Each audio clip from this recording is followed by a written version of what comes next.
So, here we go. Welcome to the Lesser 99 podcast, Stories from Everyday People. I'm Maddie. I'm Heidi. And this is our second episode. Bear with us. We're still learning, still new. We're everyday people. Everyday people. We're human. Everyday people doing everyday things. And, we got a lot to say. For years and years, I held my words in, and I don't want to do that anymore. Yeah. So, welcome to our podcast. Yeah. Welcome to our podcast. So, a week ago, we posted our first podcast. Okay. How do you feel about that? There was a lot of elements involved in that first podcast. We ended up having a guest right off the bat. Like, it kind of just fell into our laps. Right. While I enjoyed it, I feel like we learned a lot from that first podcast. Mm-hmm. Like, just in that little moment, it's a different realm to try to portray what the two of us have found to an outside world. Mm-hmm. And last week, kind of watching the podcast, I was like, whoa. Yeah. But I think we needed that learning moment. It was very strange too, because I did the editing for it. So I watched it so many times, and it's kind of like when you look at a picture. If you look at it for too long, you start to notice like all the little things. Oh my god, my hair could have been better. And why do we do that to ourselves? We just jump right on board to be like me. Yeah. So I kind of had to stop watching it. Okay. Because I was picking out like, I would mess with my hair, and I was like, oh god, I gotta stop doing that. I did it again, things like that, and then. So maybe be kinder to yourself. Like, yeah, I know. I don't know why we do that to ourselves, but we just have this image that we want, and for some reason, if we don't see that image when we're looking at the camera, or we don't see that image when we're seeing ourselves come back at us, we want to fix it. We want to fix it all right now. We want to... Not only that, but wanting to be perfect. Feeling like, oh my gosh, I see all these other content creators that are... they have the better setup and the better comparison. Yeah, that's really hard. Absolutely. But it was also one of those things I was really proud that we did. I love that. Like, I posted it on my page. Not one person even and I was like, that's fair. Like, nobody knows me right now. Right. You can't ask for support from people that haven't seen you for 15 years. Like, it doesn't work that way. Yeah.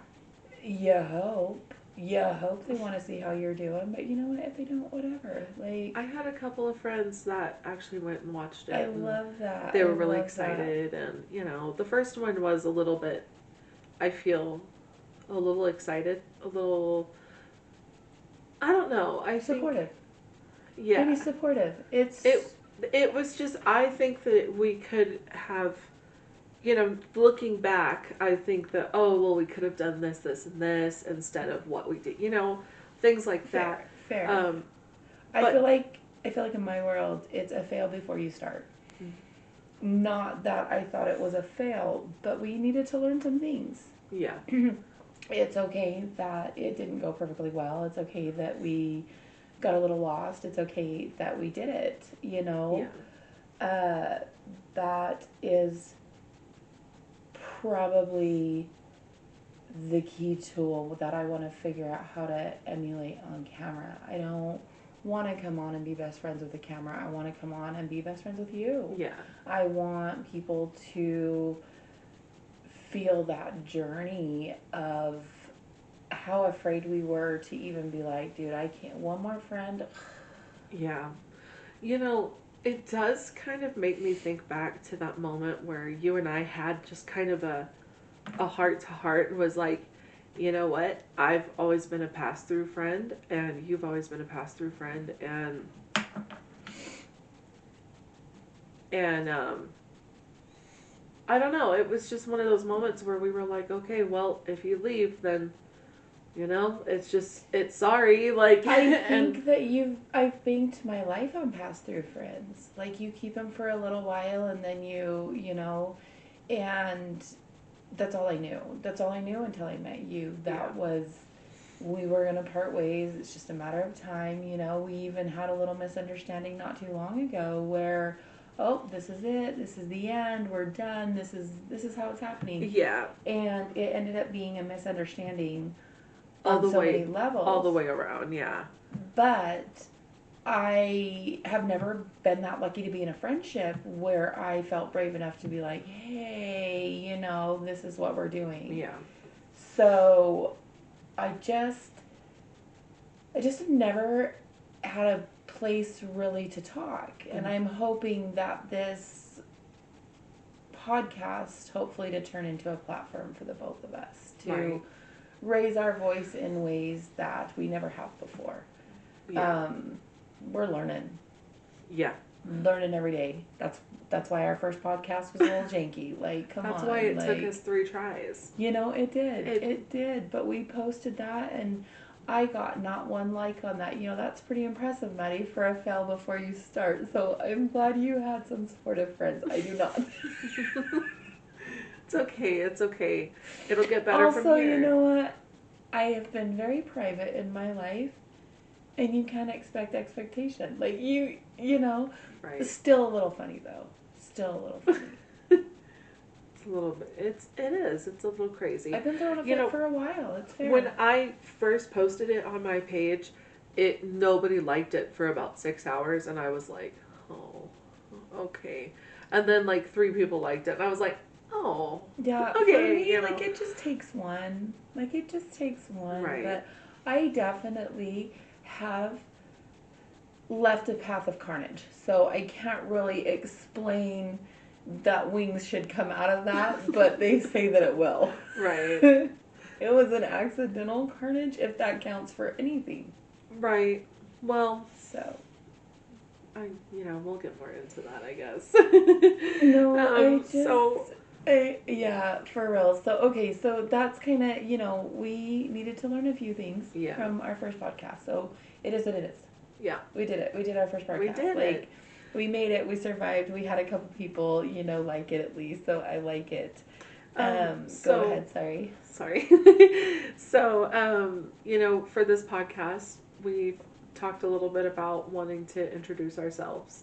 Yeah, I feel like we need to give a little more background, maybe just kind of how we got to be here. You know, if we're going to kind of want to talk to other people and see how they got to be here. Exactly. We need to put ourselves out there a little bit. Yeah. So, well, and I'm sure that, how about people who are watching. Start with you, Maddie? Like, introduce yourself and, how you got to be here in Colorado. Colorado. I originally am from Texas. Okay. And when I was real little, my mom moved out to Arizona to be with my dad, and we lived there for 3 years. When I was 5, they broke up, and we moved back to Texas. And that was kind of a turbulent time. It was a difficult time for me because, my parents had just broken up. And then my grandpa had passed away right around like the same time. Oh, so sorry. When we moved back to Texas, I was 5, and it was just kind of a roller coaster. It was the ups and downs, Getting through life. Yeah, definitely. I didn't really understand that. Go ahead. I saw my mom go through her ups and downs. I saw her be absolutely just heartbroken to, completely uprooting like my grandma's backyard and turning it into a garden and kind of healing herself and finding herself again. And then, it was just ups and downs of life, Okay. So not a smooth road, but no, you're here. It was, I wouldn't say that it was. Like, were you a happy-go-lucky kid? Were you a, what kind of era were you in at that point in your life? It was definitely, I don't know. I remember a lot of the sad. Okay. Okay. I remember kind of being frozen in high school. Like, yeah. By high school, I was pretty angsty, but I just when didn't understand anything. Yeah, when I started, like, let's say elementary school, I was still trying to be happy, but I was hurt because, things had happened that a kid doesn't understand. And so I would have these. It's hard when adult things are put on children. Yeah, really and I would causes have these problems. really low lows, you know, um, which didn't really affect me as much Right. until I was older. Right. And obviously now, as a 30-year-old, I'm looking back and I'm like, okay, Right. so, I was sad. I was in my feels a lot. Um, my grandma made things very magical in my childhood. She I love she that. really tried to make sure that I had magic in my life. And, she's the one who, well, honestly, both her and my mom, they were into more spiritual stuff. Yeah. And I remember them doing like spells or having like an altar, Unfortunately, my grandparents by that point had found the Mormon church. So very different story for Yeah, me. so very different. And so I had the Catholic side, so I was raised in, like, we went to Catholic church, I did like the first communion and things like that. But in middle school, my mom had a miscarriage, and it basically, the Catholic Church was like, how dare you, you're a horrible person. And so I decided to kind of step up for my mom, because I was like, how can you say that? I never understood that hell and damnation kind of thinking, that and black and white of, you're miserable, let me make it worse for you. Yeah, and when I stood up for my mom, they told me I was also going to hell. Oh. So I pretty much was like, yeah, well, you're older than me, so I'll see you there. You were so much braver than me. I was also like, 12, 13, Okay. like, angsty. No, by then I knew that if I spoke up too loudly in the wrong situation, I was going to get a backhand, a pinch on the ear. Right. I learned a different childhood than that. So my mom allowed me to have opinions. I was definitely allowed to have opinions in my household. Now, whether they were, respected by some people in the household, not always. There was, my teenage years were turbulent too, but I met my husband in high school. All right. Well, technically, okay, I met him in the 8th grade. Okay. And he used to bug me. Absolutely. Just every time I would try and read my book. Like that boy pester. Yes, every time I would try and read my book in class, because I was trying to check out. I was not trying to be there. He would take it, close it, lose my page, and then try and tell me jokes. Knowing you a little better, I can see why that would be fun, because you really do try to put off this repellent, and when it doesn't work, you're kind of flustered. Like, you don't know what to do when somebody won't just stop. I think he really enjoyed that. I think so too. I think so too. So I remember thinking haha, you're cute, but also stop. So I wasn't the biggest fan of him in middle school, but in high school we had a class together, and it was the 11th grade, and we just, I don't know, we kind of did the same thing that you and I did, where we talked and we trauma dumped, and we just kind of slowly trusted each other more and more, and got really close. That was your first person that you got to that point with. And even when I was mad, he would want to talk through it and be like, well, why? Yeah, I never understood that until you. I thought that's how it should be, but with my experience, I was like, well, clearly we can't communicate. Clearly I'm the problem. I literally didn't know how the human language had become so hard. So I think that's cool. So you were very young when you found someone to be more personable with. So he asked me out on my 17th birthday. Very cool. We got married on my 21st birthday. Aww. So you guys do one big party for the day. We call it birth-iversary. I love it. And a lot of times, almost every year, he'll get a cake that says happy birth-iversary. I think it's the cutest thing ever. Very sweet. I don't know, he's been the person that helped me through so much. When I was in such an emotional time, he was the one who was calm enough to listen to me. And, you know, I did have other people that did listen to me. Not to say I didn't have friends and stuff. Yeah, but no, I think it's what we've talked about. There's different levels of friendships. Like, there yes. just is. And there was just something that him and I both were like, okay, well, you're my person. Let's go, you know? No, I've So, never experienced that. Like, I would love to find that, but, yeah. you know, I clearly needed a few lessons to learn. Right. So, if you don't come with the knowledge and the smarts, you get to learn it the hard way. And you know what? I did that. And then So after high school, we moved out. okay. And it was one of those situations where I would say it was two kids having their first apartment You with told no me parents. that. And, you know, A little it was envious of that. it was You got messy, that. and we ate ice cream for breakfast and stayed up late and played video games, and sometimes we slept in the living room, and sometimes we were in the, like, it was literally like a party. Like, it was just insane. But I never understood that silliness till I had kids. So that you know, difference. silliness was cool until you can't pay your bills. So There's always going to be a few life lessons along the way. that was a life lesson for sure. That was the life lesson of you can't be dumb. You were having too much fun being best friends. Yeah, pretty much. That's pretty much how that went. I kind of love that though. Like, So, oops. Okay, so you're kind of figuring this out. so we lose the apartment Oh. because we were like, well, we both lost jobs. Like, our car broke You down. like It was really took it far. Like we did. you- Well, okay, so our car broke down. Okay, so it started with like Mind you, it was a '94 Camry, and we were street racing.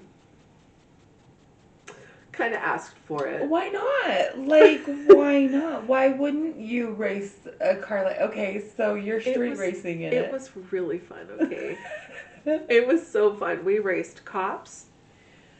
We raced Corvettes. Like, we were in we were like the little dinky car that was in the car it was group. like a whole scene. It was Like a Tokyo really, drifting down in wherever you were. absolutely, like, in Texas, no. in Houston. Oh yes. Oh my gosh. You I know, love they have that. they Never. have Never so- have I ever. Never So- have I ever. Okay, so Houston has one of the biggest street racing hubs. Mhm.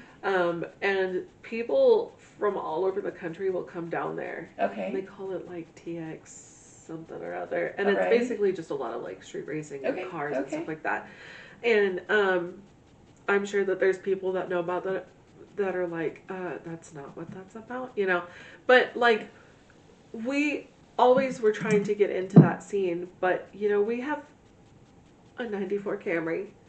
So we blew the motor at some point. Like, we were racing.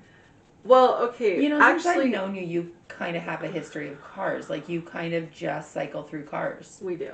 We Like- do. Yeah, we do. It's like you could tell your adventures through the car that you had at the time. Yeah, absolutely, absolutely. I just felt like a vehicle so- is like an extension of a personality. Like, Yeah. So essentially, we were street racing, Okay. and something. I think the pistons like melted or something because there was liquid metal coming out of the bottom when we parked the car at home. Okay, so car goes down. You're lose in our this jobs. apartment. Okay, because We you can't lose- get to work. Yes. So, Car goes down. We lose the jobs. We lose the apartment, and then we move to Arizona, okay. and that was the first time that I had ever lived with my dad as, like, you know, not a little child, like not a baby, Okay, but like okay, as an okay. adult. Like you're okay. And it did not go well.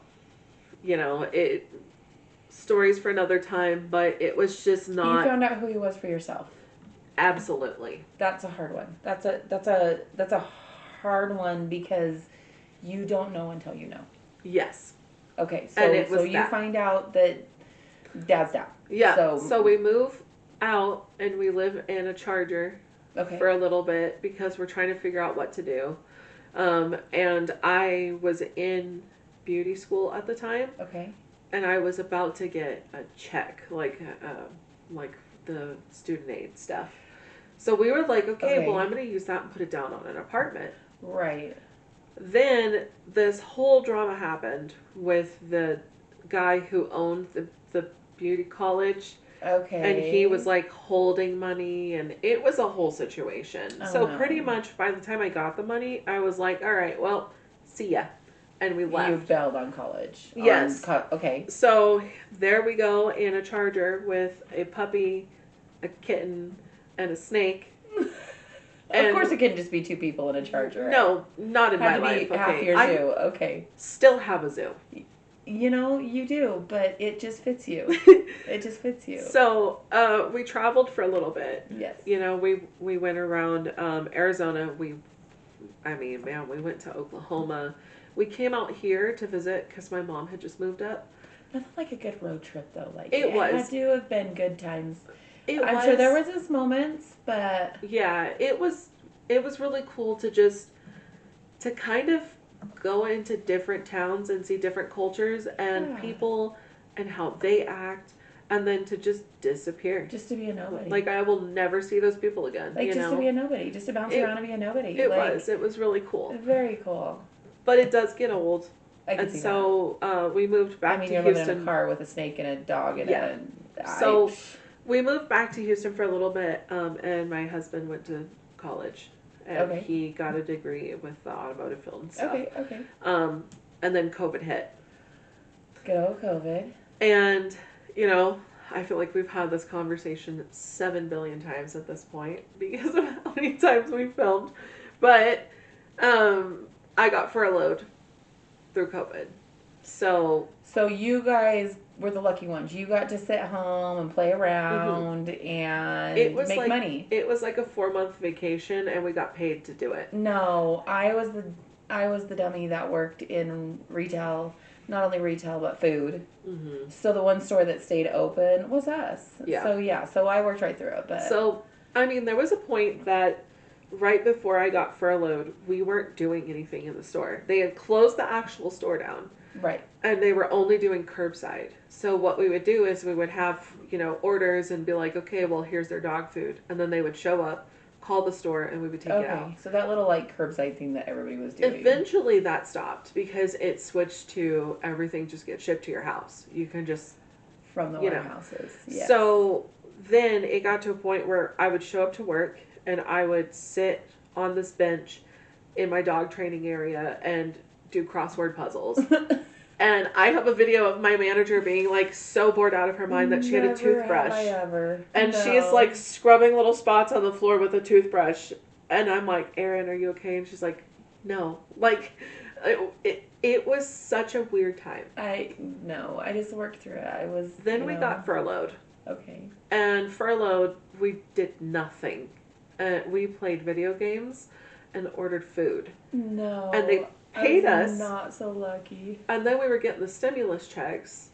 So we just had this chunk of money.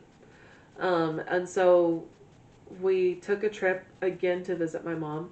Mm-hmm. And he was like, you know what? I'm going to apply to this dealership and you should apply to that Petco and let's just see what happens. And literally 2 weeks after that, we moved up here. Interesting. It was one of those spur of the moment, life-changing events that it was just all of a sudden. But sometimes that's just how it happens. 1 minute you're in one place and the next you're like, okay. Yeah. Okay. It was really cool though. And I mean, moving up here has been hard. We didn't, we know my mom, but we didn't know anybody else. And we've kind of had to, fight for what we have, I think that's in a sense. Good, though. But we've talked about...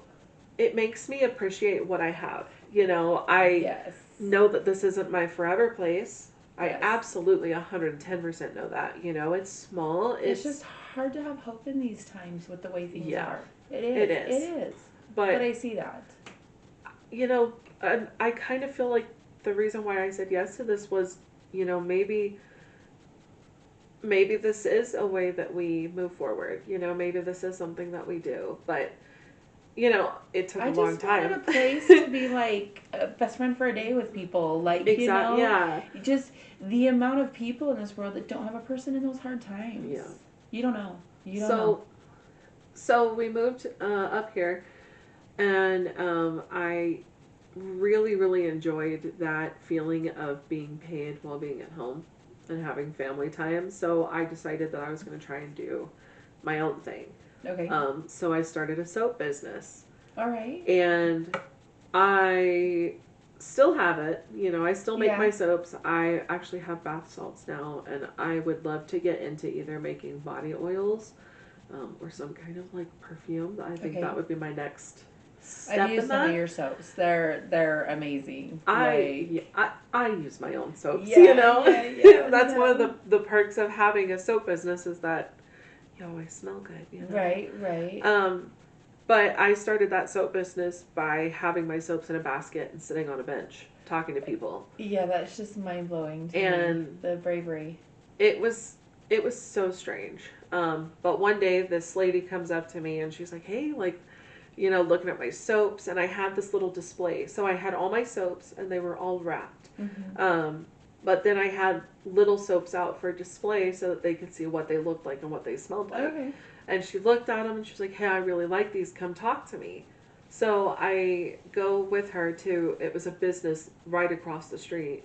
And she was just like, "Hey, I really like your soaps. Let me put them, like, I'll put them in my shop." Oh, nice. So what she would do is like buy, you know, like a bulk thing and then sell them, you know. Oh, okay. So your money was made by giving them to her. Yes. And then she made her money. Hey, there you go. And it was really cool because I started from sitting on a bench and being like, "Hey," you know. Yeah. And then I started getting in with the local art center. Okay. And they had a farmer's market, and I did that for a year, and I can't wait to go back and do that because it was so cool having my own little shop. You know, it was a tent and some tables, but it was mine, and I had, you know, like these grounding stones and all these things that I liked, and it was people that were into artsy handmade stuff that were like, "Man, I really like this. This is some really, of the things you're drawn to." And it was just really cool. And then I had my daughter, and I had to put the business on pause because I had things we do for kids. Like, horrible morning sickness. Oh. I mean, it was so bad that the women at when I worked at Hobby Lobby while I was pregnant, because I was trying to like save up money, but the women that worked there were like, "We were scared you weren't gonna have you weren't gonna stop. Like, we were scared you were gonna have morning sickness throughout your whole pregnancy." Like, they were like genuinely worried. Like, no. But yeah, so I had her. I paused the business just because I couldn't handle the smells. It was a lot. But yeah, you know, then we moved here, and that's where I met you, and then you and I kind of trauma dumped to each other, and we did do that. We still do that. We still do that. You know, it's been a very refreshing, safe space to hang out with you and get to know you. A genuine friendship, like a person to person. Yes. Not over a phone. No, we don't even hardly text each other. Like, we just don't. Like, it's an in-person situation that kind of fell into both of our laps, and so we're it was enjoying the ride right now. It kind of was like a fluke, you know. It was one of those just like a chance thing that happened, but you know, okay, enough about me. I feel like I've been talking about myself for too long. You know what? Like, it's every single time somebody's like, "Who are you?" There's so many layers to a person that you can't really get there in the first venture. It's almost like when somebody asks what your favorite song is. For me, I'm always like, it depends on the day. I mean, you've heard, I listen to literally all over the place, and you never know what you're gonna get. Right. So where are you from? How did you get here? I'm from a small town in Nevada. Did the thing, graduated high school, left town with those famous words, "I'm never coming back." Went off to a different town. I just never really knew what I wanted to be, and somebody one day is like, "What are you going to be?" And I was like, "Cosmetologist," and I went with it, but like, that wasn't a good choice for me, but I didn't know me, so anyways, I moved into this small town and started being a nanny, and then went on a blind date with my first husband. and did everything I said I would never do. Like, I didn't know myself. I had been raised extremely religious, undereducated, unknowledgeable. Like, I just was in such a confusing world. Words didn't match actions, kind of a thing. And so I got into this small town on my own, and loneliness took over. And the first blind date, we were married. Like, I did what every Mormon kid does. I jumped on the wagon, but I didn't know anything about anything. You know, I survived raising my 4 kids, but I kind of just did the thing. I didn't know how to love the thing. I didn't know how to be in the moment. I didn't like you did know, the actions. Yeah, like I think I was disconnected. I think I did the best that I could with the knowledge that I had, but you know, the lessons and tools that I were given were a seen and not heard world, and I wanted my kids to have a voice, but how do you go about that? You know, how do you give them a world that you never got and you never understood? So anyways, stayed married to this man for 18 years, ended in hellfire and damnation. I cheated on the man. It was a feeling that I never forgave myself. I mean, I did. I forgave myself, but I never wanted that feeling again. Like, that was one of those things that I was like, you could have handled that better, Linda. Like, what are you doing? Like, you know, you had a real soul search with yourself. It was ugly. It was messy. It was all the things that you don't like for your children to go through, but they went through it. So then they had a mama who went from raising them religiously, because that's all she knew, to drinking and partying and dating men and a horrible second marriage. And, you know, I just kind of was doing the best that I knew as a parent at that time, you know. So anyways, first marriage 18 years. Second marriage, I don't know, we were together for like 5 years maybe.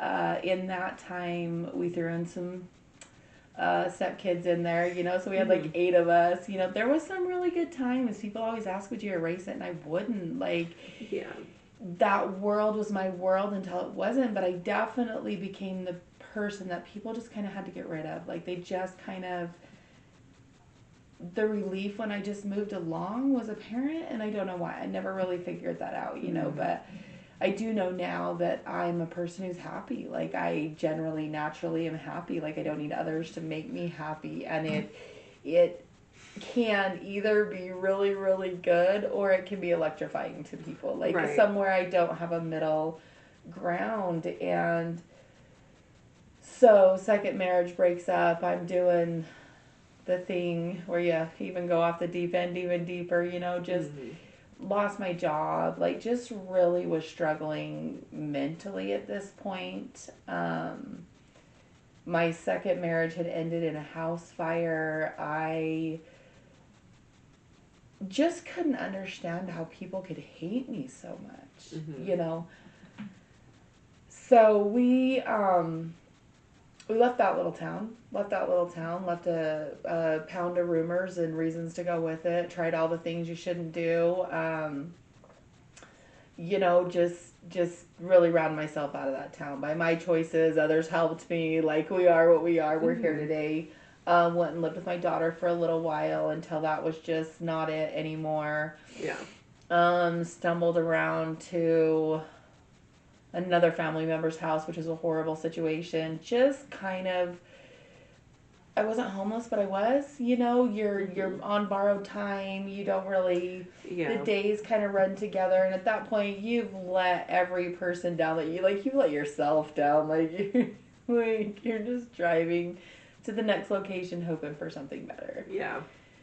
And I'd kind of gotten to that point. The kids were doing their own thing, and Mama was lost. And so I came to Colorado kind of to the last hope sibling, last hope, I don't know, rolled into town, you know, begged for a place to stay. They voted, and I was allowed to stay in the house. That should have been my first warning to run. But They voted? They voted as a family if I was allowed to stay with them.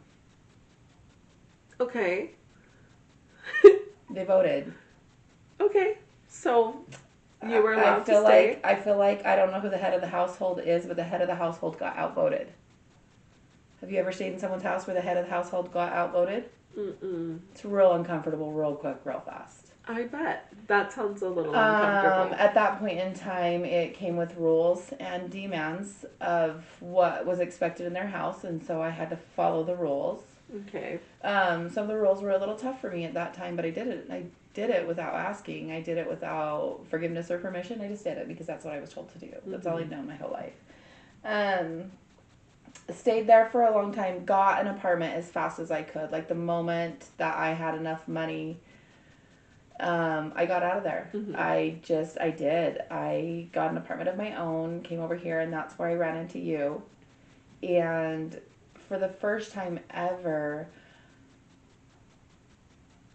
I had someone who would sit there and say, did you know that it's okay to be sad? Or did you know that it's okay to be human? Or do you know that it's okay to not talk to people that hurt you? Like, I remember telling you, I remember looking at you and being like, you know it's okay to cry, right? You know, I you know hadn't it's cried okay. in 48 years. Like, you know, like I remember seeing that, but I also remember being told the same thing, and it actually clicking the first time of being like, wait, it is okay to be not okay. yeah. And it is okay to be hurt and like to experience these things, but like I don't know, I always, I don't know, I love that I was able to do that for you. You know, to be able to support somebody in the way that so frozen for so long mm-hmm.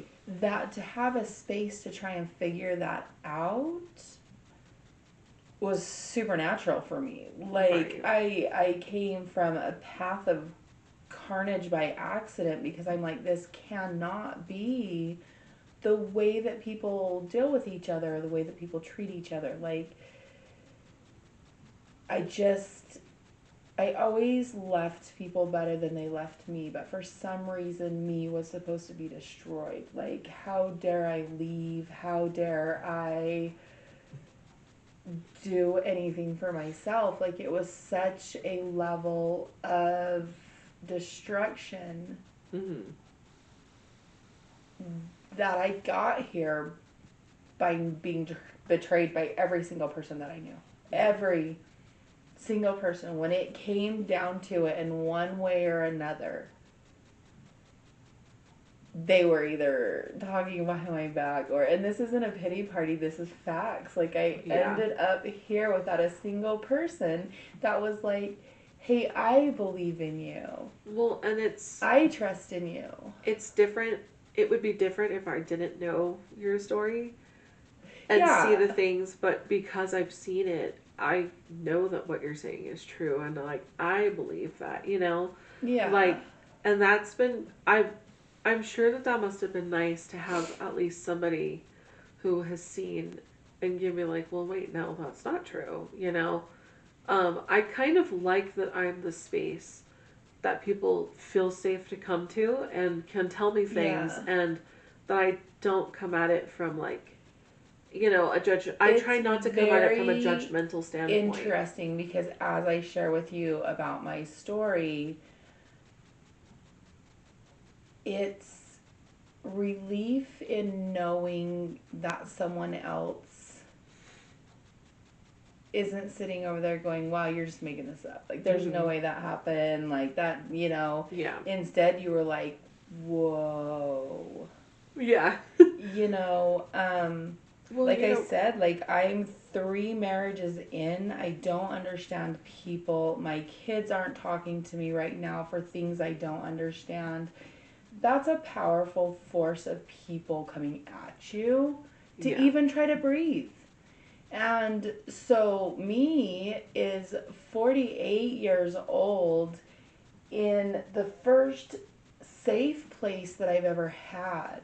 For the first time in my life, I get to set a thermostat. I get to pick the meals that I'm going to eat. Right.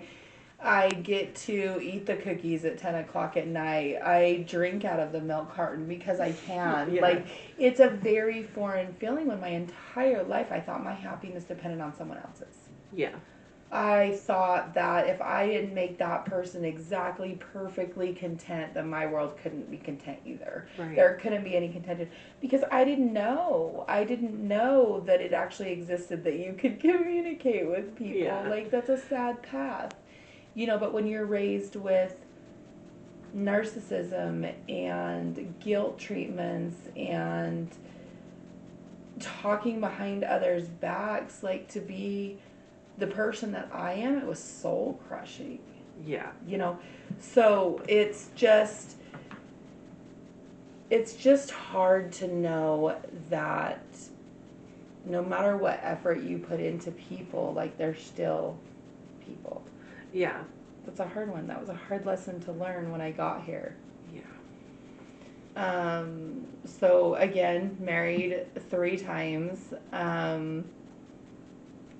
I just always thought that next one was going to be that magical one, you know? And I think my kids by this time were rolling their eyes at me like I've lost my mind, but I was lost. Like, I didn't understand anything about anything. I just was bumping around in survival mode.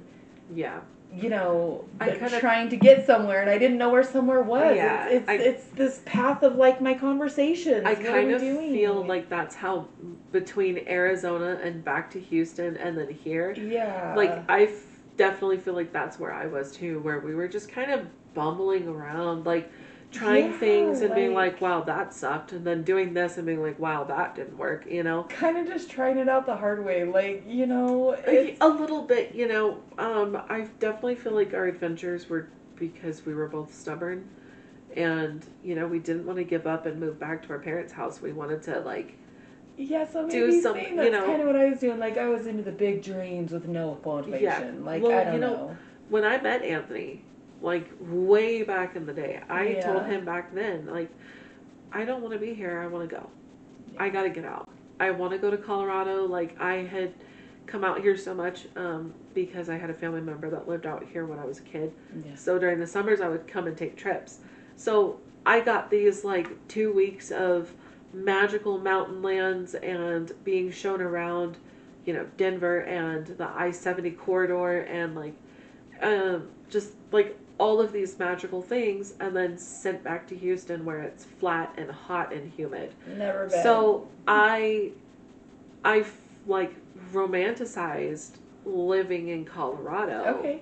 You know, and so by the time that Anthony met me, I was like, I'm leaving.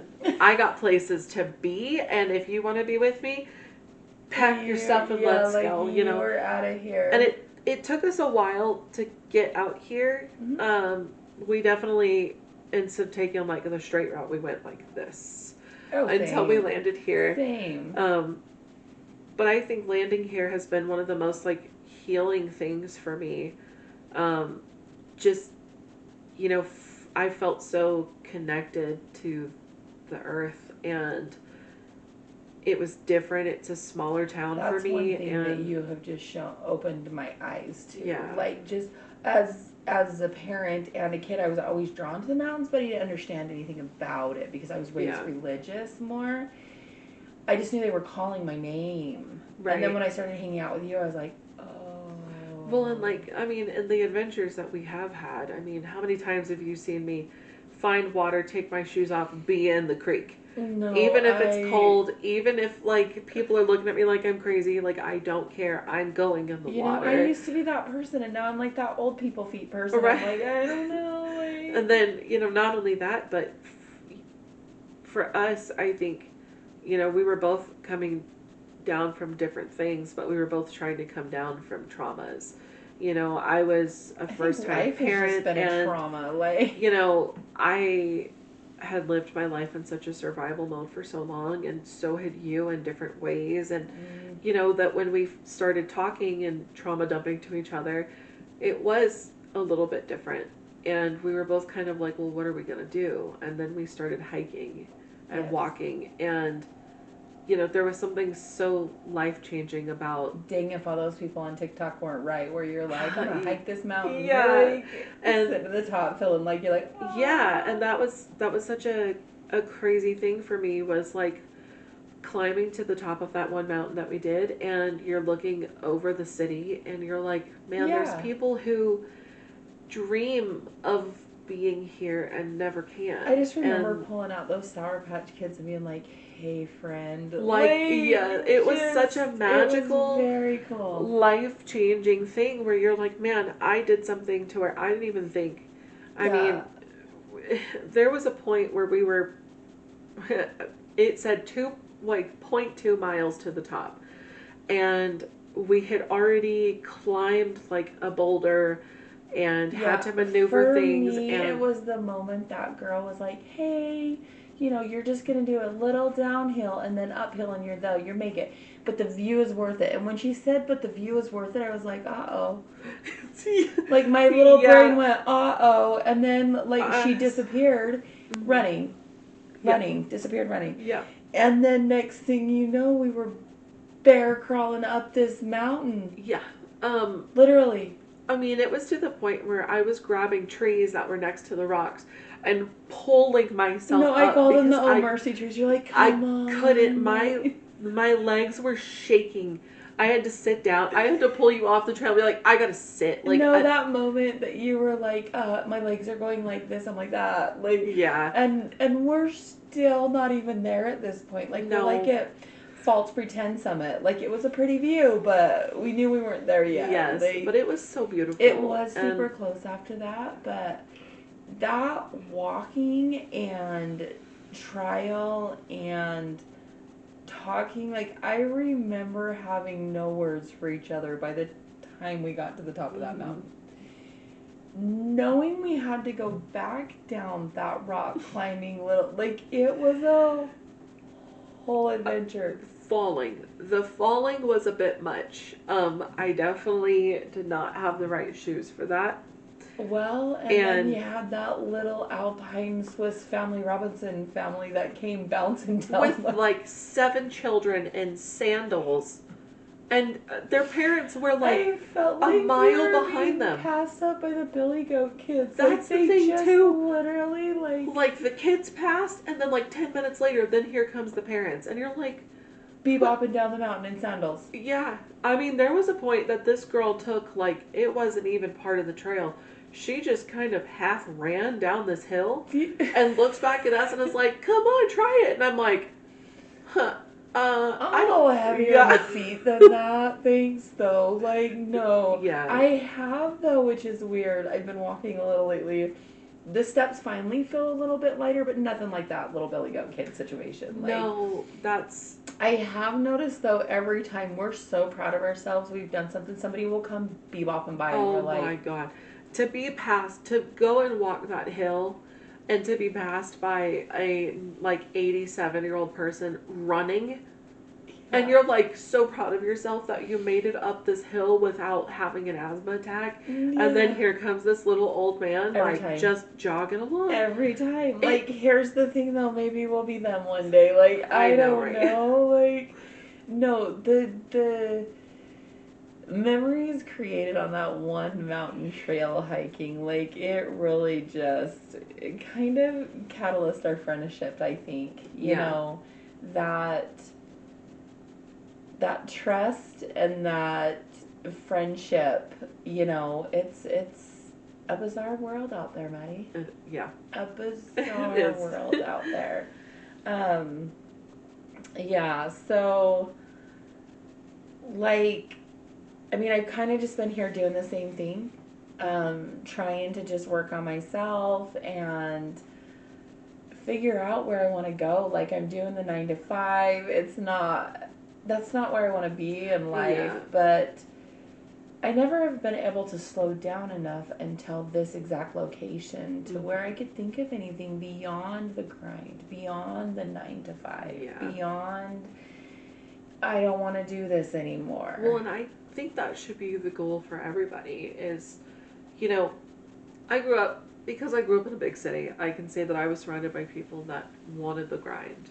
They wanted all the money and the fancy cars and, you know, the big houses and all these things. And I was like, I mean, I just want a cabin in the woods by myself where, like, I can walk out onto the patio and my kid can have a backyard to play in, and the most that I hear is the wind in the trees or like a deer. I feel a little bad when you say things like that, because my bougie life, like, that's the things you all I never want. realized you had, you know what I mean? But Yeah. also, in those moments with the lack of knowledge and the lack of tools that I had, it wasn't the unionship that you have in your little family. Like, Mm-hmm. okay, you guys are only on your first apartment, you've never had a house, you've been in the struggle, but I had the material things, but not the closeness things. Mm-hmm. Like, you know, there's a different envy in that.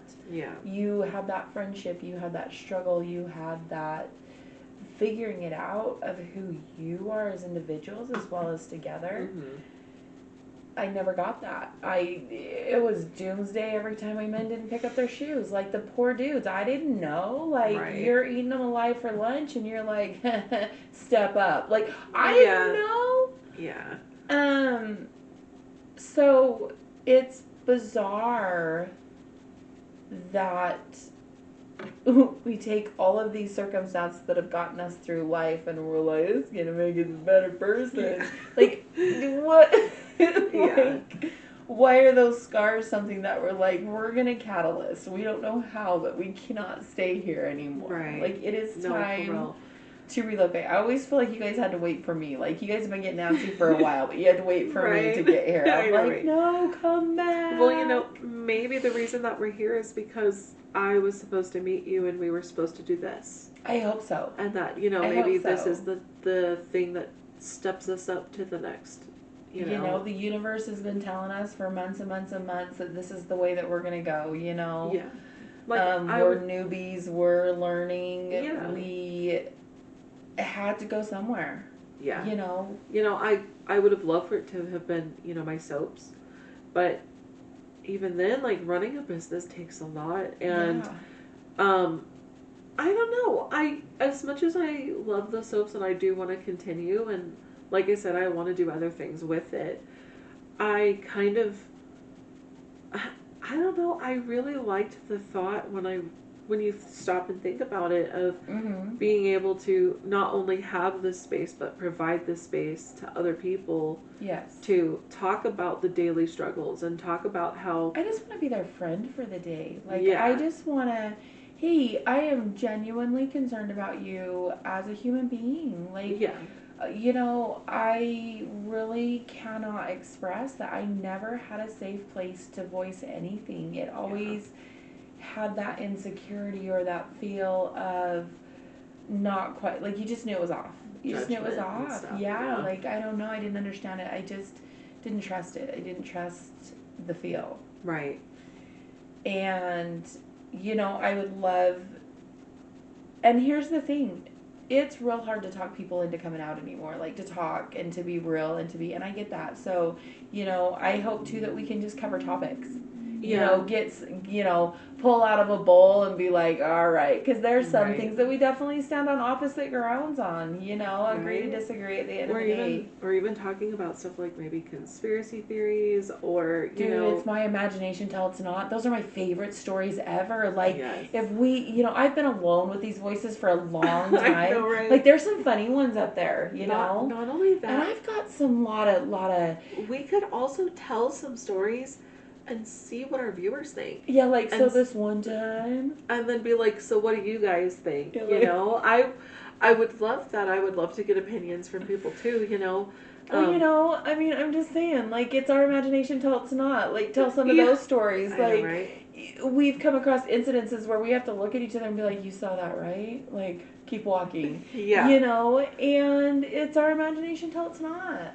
So maybe this is like the little magic carpet ride of how we get out of here. Right. How we get out of here. I don't know what's next. I don't know You either. know, for the first time in my life, I've been able to slow my roll and put food on my own table and take care of my own thoughts and feelings and just be present in my own life. Well, remember when all this started, all of your stuff started, and I told you that this is now a time for you to be selfish. Yeah, it's a familiar feeling. This is a time for you to worry Self-care. about you. And, you know, to go and take a bath after a hard day, or to go on a walk when you I've have never those done extra that feelings before, and like to be able to enjoy that, I'm in the trenches of motherhood and I really try and fight for that. Not only that, but balance, yeah. between wanting to be a good mom and wanting to be a supporting wife and, a loving wife and also And wanting it's to good care for her to see you take care of yourself. I definitely Yeah. missed that step. I was never taught self-care. I didn't know self-care. I didn't know what self-care was. Like, there's always been things throughout my life that I did because I enjoyed or they made me happier, but it doesn't mean that I knew why. Yeah. So I think it's good that you found that space to be like, this is how I need to do this. This is what I want as a person. Yeah. And I think that moving out here was the first time that I was like, no, I think that this is what I want. And felt brave enough to kind of jump and go for it and not, I mean, I worry about the consequences. I am a classic overthinker. That's definitely one thing. Sometimes I have to just look at you and I'm like, oh. I have lived with anxiety my whole life. Like it's some of those things that I at some point you have to go, okay, well, am I gonna do it scared or am I just not gonna do it? And then when I'm 80, wonder, well, what if I did do this and it did work out? How different would my life have been, And so I'm like, well, why not? And then, we read the tarot cards all the time. Mm-hmm. And the tarot cards have not shut up about independence and new business opportunities and finding stability and financial peace and harmony and like all these things where I was like, okay, obviously this is something that like I need to try. And even if it doesn't work, it's still a space that we can come back and be like, oh man, look what we tried or look what we did and still be proud of it because it's a space that we created and something that we did, Yeah. Something to be proud of. Yeah. No, it's been fun to see the growth in you since I've met you because we've been able to hash through things that kind of just linger in your brains. Like we kind of take how people have treated us and the experiences that we've had and we wallow in it for some reason. And then when we think we're through it, we circle back around and we bring out the knives and the swords and we come back at ourselves again. Like, I had never been that person until this year to just mentally destroy myself. Yeah. I had just forgotten to feel that humanity in anything anymore. And when I moved in here, it took a long time for you and I to figure out if we were even going to be friends. We were very leery. There'd been some bad experiences on both sides. Yeah. But here we sit after 6 months or so of begging you to do this podcast with me, and we actually have the camera on. We have it running. We have figured out a way to get over some of those fears. I have so many stories that I just want to get out. I just want to get out so I can move on and move forward. And I hope in some of the stories and the experiences and how I chose to handle it, maybe somebody else won't have to go through that. Right. Maybe I can touch someone who is in a situation that I was in or in a situation that you were in or feels the way that we did. Yeah. Like, it's just crazy that we're reduced to having to be in our homes behind a camera to get to the bigger world. Yeah. I just feel it in my gut, and this podcast is something I've thought of for years and couldn't find a person who would just sit and try it with me. Right. Just let's try it. Like, Yeah. So there's a lot of things. I got a lot of things to say, Maddie. I got a lot of things to say, and I'm dragging you with me, and I think you got a lot of things to say. And I think so too, in this day and age, we live in a world where you don't know till you try. Yeah. But we sit here stumbling over our words and figuring out what we're doing, but I just really want to thank you for coming on this adventure with me, for being the first person ever that, like, you know what, she's not that bad. Like, Right. you know, it's been really fun to have an eyewitness. Right. I just want to say thank you for being my friend. Yeah, like yeah. we say it all the time. I but know, because we don't know what to do with the awkward. It's one of those that, you can have as many friends as you want that are on the phone or, but at the end of the day, it's people that you kind of have those in-person conversations with that, I don't know, it's almost like I value it more in the sense of like that one-on-one, like it really helps with the social, it really helps, at the end of a long day of dealing with a 3-year-old, being able to have kind of talked about that we hadn't had kind of that detox point for a long time, like that way to wind down for the day, come home, bounce ideas off each other. Like when you're alone a lot, and as a mother, you kind of get lost in the shuffle of kid, wife, duties. It's just this vicious circle, and we were able to come back around and kind of create this space that I want to invite people into. Like, we get to talking and laughing and telling our stories, and you're pretty funny sometimes. I'm pretty funny sometimes, and I'm cranky sometimes, and sometimes, it just depends on day to day. You're the first person that I'm like, ooh, feelings are allowed. Say what? Yeah. Like, no. It's sad that no, that wasn't allowed, we really just kind of are over here trying to figure out how to be human again. I have a no circle, you have a 2-person circle with a couple of other people mixed in, like very tiny circles. Yeah. We hide in our homes nowadays. We don't have opinions. And it's crazy to think that some hiking and some water and some dirt can create such a solid foundation for things. it is kind of crazy. It's kind of crazy how, like, touching grass quite literally just, like, makes you feel so much better. It's so fun to watch you be fascinated by the world. Right. Like, Lyra, when it snowed, it snowed. Yeah, she was so excited. Yes. She just... I feel that way when I go into the mountains too. Like, it's just one of those that I don't know, it's like my soul gets called to the mountains, and when I'm there, I feel complete. And like it hurts to leave, It's such a strange thing. And we've been a little grounded lately. We have been tough.